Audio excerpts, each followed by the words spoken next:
You read a script and it says you pick up a staple gun and put it to your face. What do you think? Was that a fun moment for you to play?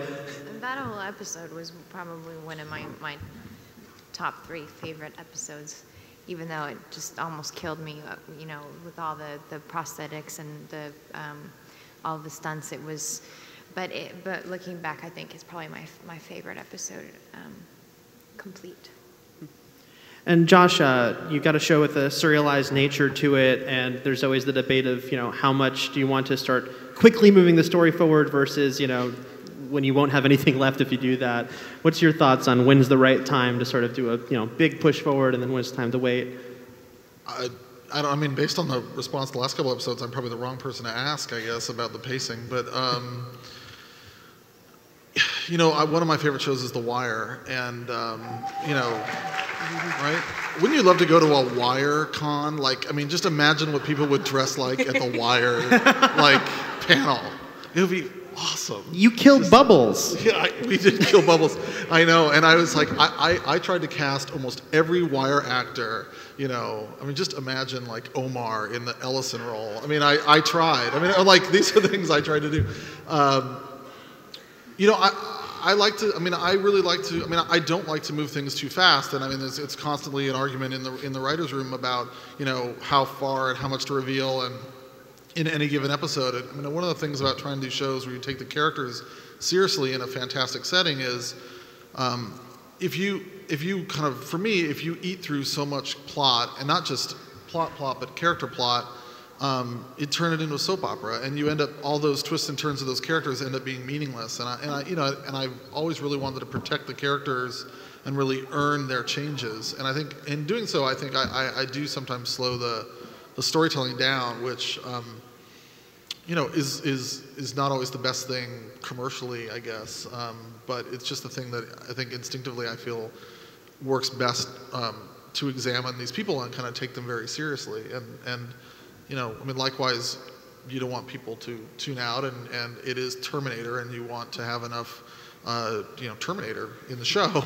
But then sometimes you do 3 episodes of Terminator, and then, you know, you go online and someone says, oh my God, it's turning into Terminator of the Week, our greatest fear, except for the fear that we had last week. You know, so, you know. So I have to ask the question, which is that, you know, the fans love this show, but there's so much analysis of the ratings week to week. What do you know about, you know, coming back next season? What have you heard? I don't know anything. I mean, Summer and I were talking about this before. I mean, it's hard when I like to call us ratings challenged. When you're ratings challenged and you go onto the set, there's 250 people sitting there looking at you like, do I have a job, you know, next week or next month or whatever? And a lot of those are big men. And and women, and you know, you know, the number of times that I've gone to the cast and crew and stood up on an apple box to give a big speech, and my big speech is, I don't know anything, and which my wife could tell you without me getting on an apple box, but so I don't. I mean, look, there's 6 episodes left of this season. They're great episodes. There's a lot of action in them. There's a lot of, you know, character development. You know, all the questions, I don't want to say all because there's an infinite number of questions, but many of the questions that people have been asking about the season and kind of where it's going and is it all going to pay off are answered in the last 6 episodes. I mean, the number of reveals and kind of things that are tied up in the last 6 episodes are more than I thought that we could do in that time. And the finale, I think the finale is the best episode that we've done, and I think it's going to be very exciting and satisfying for people, and, you know, hopefully we'll be back. I don't know. We're going to start taking audience questions in a minute. I believe we have a microphone right over here if you want to start lining up. But before that, I'll just ask, it's funny, for Shirley and Summer, I realize, you know, just by the nature of your characters, you barely have any scenes together. You sort of have your contingent, the Catherine contingent, and the Cameron contingent. Is it funny for you guys on set to sort of just pass each other and not really be privy to what's going on other side of the soundstage? It was funny. When we did a promo. I did a promo with Eliza for our new for Friday nights, and I on your set, and I felt like I was on a different show because we were on completely different sound stages. But everything on your set is so white and clean, and our set is so dirty and dark. So, fighting or not fighting, will we get to see these two together anytime soon on screen?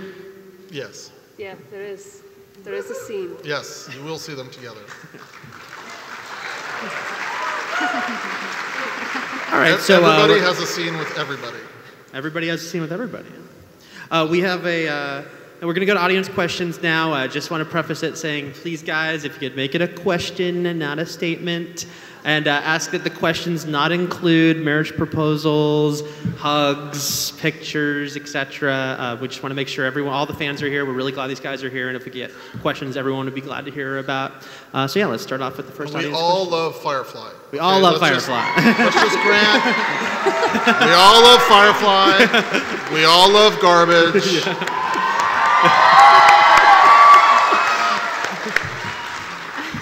And we tolerate me. Hi. Ooh, sorry. My name is Max Alexis. I'm with JustPressPlay.net. I was wondering, Summer and Shirley are both wonderful women. Shirley, what's it like to go from being in a huge mega rock band to being a series regular on a weekly TV show? It's really surreal.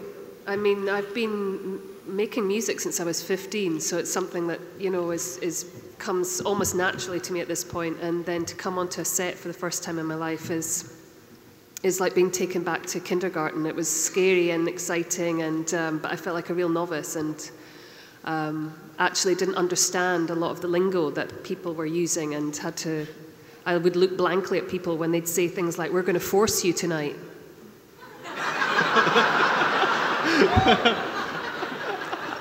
I don't know what you mean by that. Things like that. You know, it was crazy. It's been a crazy journey, and it's weird learning how to do something in front of millions of people. It's sort of scary, but it's taught me a lot about having, you know, you have to push through your fear and your own pride, I guess, in order to have new experiences in life. So I'm very grateful for the opportunity from Josh and from, you know, the whole cast and crew of the